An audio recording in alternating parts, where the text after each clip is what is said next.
At the Basic Coatings Workshop here in Bowling Green, Ohio. Got Mr. Will Brown out of Missouri. Basic Coatings, he's working the Trio here.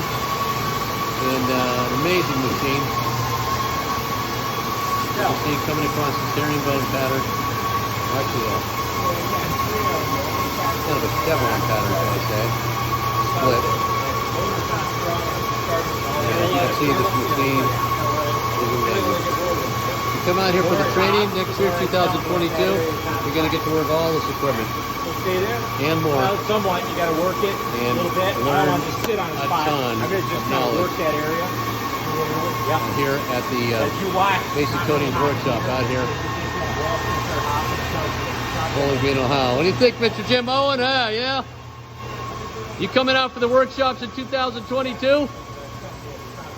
What date? What day? And that's one of the guys right there, Mr. Jim Owen. You come out there, he's going to take good care of you. I got to come out there. You got to come out, man. Next year, it's going to be awesome. But it's looking good. We're getting this done.